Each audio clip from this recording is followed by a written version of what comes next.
নমস্কাৰ বন্ধুসকল, আপোনালোকৰ কাৰণে লৈ আহিছোঁ অত্যন্ত গুৰুত্বপূৰ্ণ খবৰ। ৰাজ্যৰ লাখ লাখ ছাত্ৰীয়ে পালে নিযুত মইনা আঁচনি। কথা দি কথা ৰাখিলে অসমৰ মাননীয় মুখ্যমন্ত্ৰী হিমন্ত বিশ্ব শৰ্মা ডাঙৰীয়াই। বন্ধুসকল, আপোনালোকে চাব পাৰে Nijut Moina scheme first instalment of monthly stipend handed over to girl students in Assam. আৰু সেইমতে বন্ধুসকল, ৰাজ্যৰ লাখ লাখ ছাত্ৰীক নিযুত মইনা আঁচনিৰ প্ৰথম ইনষ্টলমেণ্ট দিলে ৰাজ্য চৰকাৰে।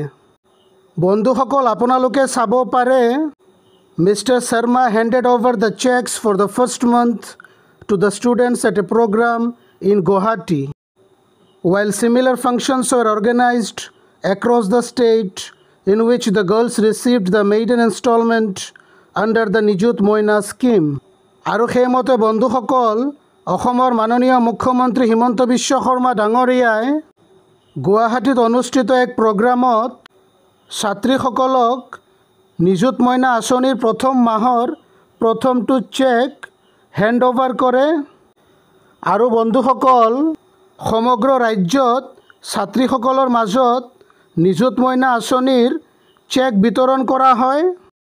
বন্ধুসকল, আপোনালোকে চাব পাৰে speaking on the occasion mister Sharma emphasized the dual purpose of promoting women's education and preventing child marriages through it. আৰু সেইমতে বন্ধুসকল, অসমৰ মাননীয় মুখ্যমন্ত্ৰী হিমন্ত বিশ্ব শৰ্মা ডাঙৰীয়াই উক্ত অনুষ্ঠানত ভাষণ প্ৰদান কৰে আৰু তেখেতে কয় যে মহিলাৰ শিক্ষা আৰু বাল্য বিবাহ ৰোধ কৰাই হৈছে নিযুত মইনা আঁচনিৰ প্ৰধান লক্ষ্য। We hope this video was informative and helpful. Thanks for watching the video.